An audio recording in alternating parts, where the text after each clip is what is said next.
Hi, it is Rev Kimmy here. I want to add something to my docu-series. Usually it's missing persons. This is a case of an escapee, Casey White and Vicky White in Alabama. I randomly found this about the case on my newsfeed. I stood down for a couple of days not to interfere with an investigation, so um, I will let Dr. Gilbertson tell you the rest. Okay. For those who do not know the case, it's Casey White was an inmate in Alabama, and the assistant director of corrections there is Vicky White. I think No relation. I think Okay. most people probably heard about it. It's international news. This was Yep. huge. So what happened is nobody believed that she was involved. At first, they all figured she must be a victim. She must be abducted, and that went on for days. The escape happened on the 29th, and still on the morning of the 2nd, May 2nd, 4 days later, nobody believes she participated. But you stayed out of it for a couple of days, and all of a sudden, God said you needed to get involved. And on the morning of May 2nd, you told them that she was involved, it was a love relationship, that this was well planned and well financed. By Vicky. Yep. And 3 hours later, the sheriff did a presser, got on the media, and said, "We think she participated, and we're looking into the possibility of involvement." Well, I think what happened was, I don't know if you guys know, I have an amazing reference among law enforcement. It's confidential. I cannot say it. I do disclose it though to law enforcement so they can call the person. But it's captain of a homicide bureau at a major Los Angeles agency. And so during that time, after I reported it, I know to stand down, okay? Stay out of, especially that I use my prophetic gifts. I'm not like a witness like some person in physical form, right? I'm using my ministry gifts as a reverend. So I waited a few days, let them figure it out. Well, they didn't. So then now I wrote my reference and I said, I'm going to step in. Sheriff Rick Singleton may call you and contact you. I'm going to work this case. So I wrote the sheriff, Rick Singleton of Alabama, and by Facebook Instant Messenger, and I told him that she's involved, and that just like Dr. Gilbertson told you, I'm not going to reiterate it. So they actually wrote me back and said received. During that 3 hours prior to giving the arrest warrant for Vicky White, I'm sure they called my reference. Okay, most likely. Then, told them of my accuracy. I've done this. I did this on Kristen Smart's case. Go watch my videos pinned on my Facebook. And so a lot of other cases. So anyway, I'm going to let Dr. Gilbertson take over again. Okay, here's another important point. On May 2nd as well, later in the afternoon at 5:16, you sent another communique to the sheriff, and you told him that they needed to look at airports and hotels near airports, and that they were using wigs and aliases, and that they had switched multiple cars. And of course, at this time, we didn't know that any of that had happened, right? 3 different cars were used. And Yeah, and then it was reported. It was reported online that this orange vehicle had broken down, is what the sheriff, Rick Singleton, said. Oh, so then I had to write him again by Facebook, yes, Instant Messenger, tell him there's no way that vehicle broke down. Okay, that is planned and strategized. yeah, Switched vehicles. yeah. And I today doing research online that that car did not break down. They actually pulled up to a place and bought an F-150 pickup, and then Vicky showed up in the orange car, and Casey followed her off. So both vehicles were running at the time. It was not broken down.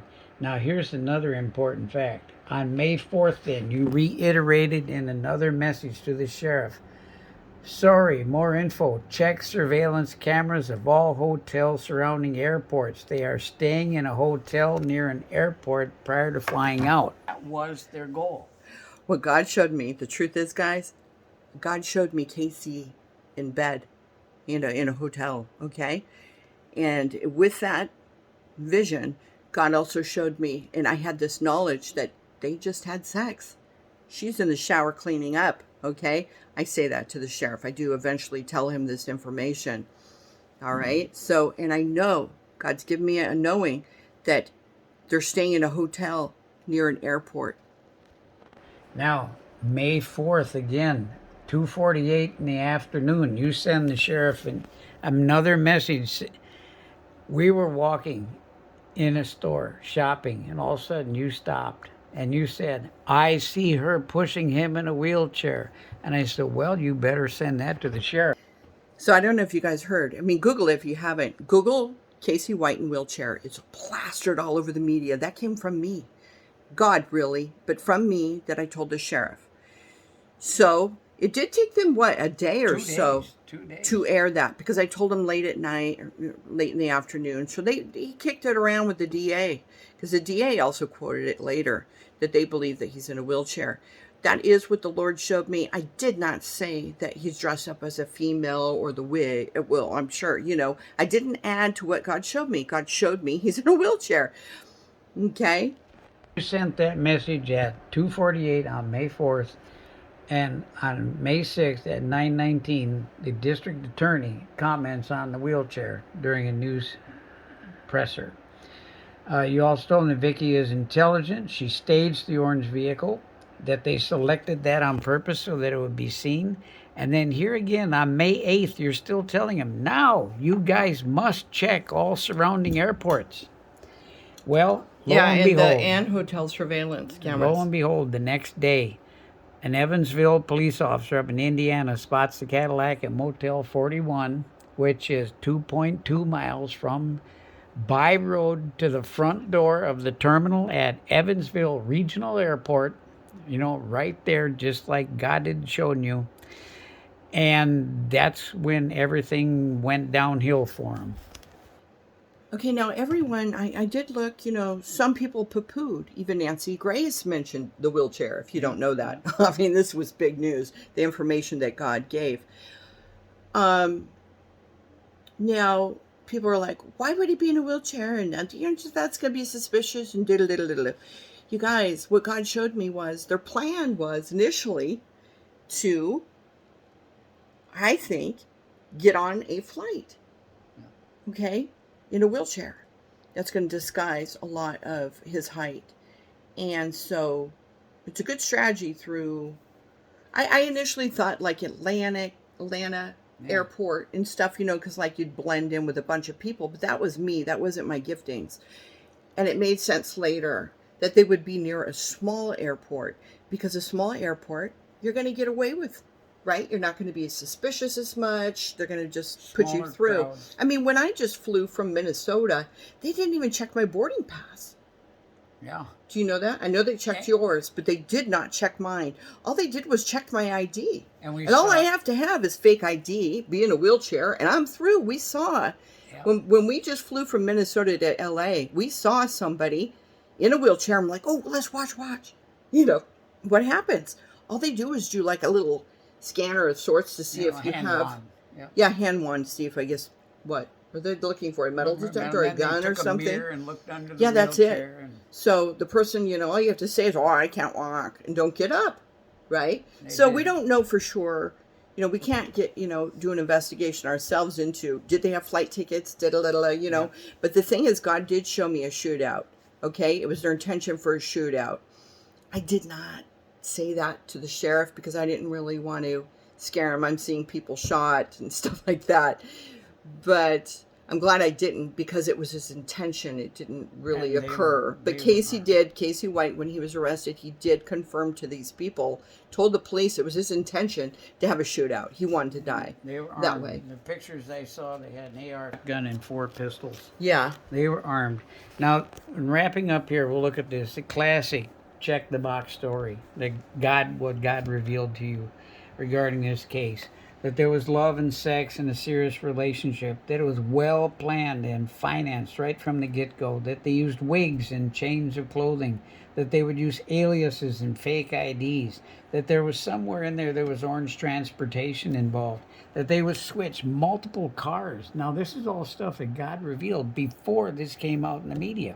And most importantly, sleeping in a motel near an airport. My goodness, Motel 41 right next to the airport. And that's exactly where they were And found lastly, that before they being would use arrested. a wheelchair to disguise it. And in one of the most recent articles I found today, police are said that during interviews, Casey told them that he was being pushed around in a wheelchair. Oh yeah, and we that did find he that wanted- affirmation about the wheelchair. He intended We'll to share shoot this. out. We'll share the article that affirms the wheelchair.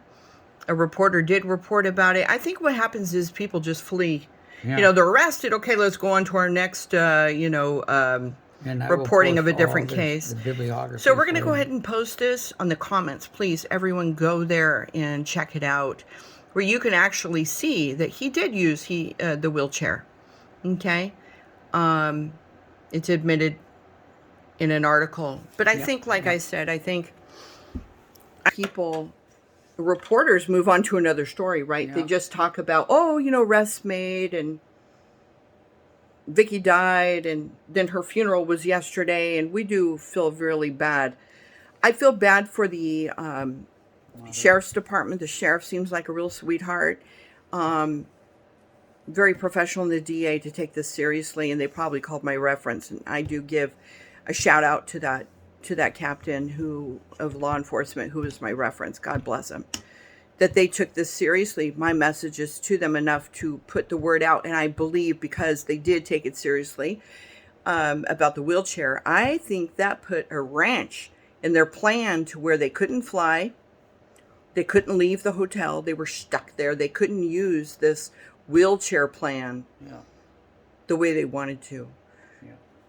Usually I don't testify about things in these videos unless we have the evidence.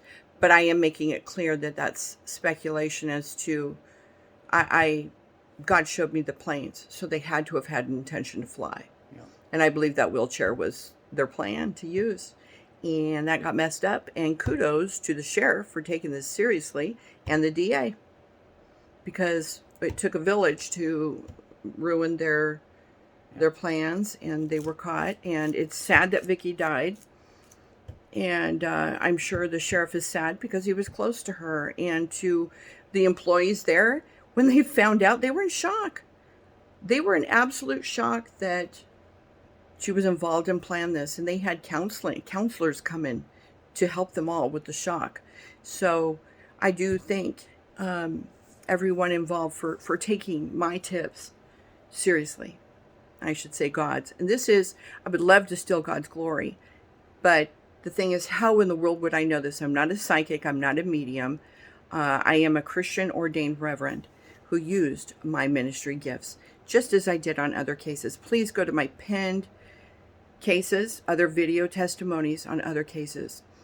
And you will see that God did this on those cases too. And God bless you all.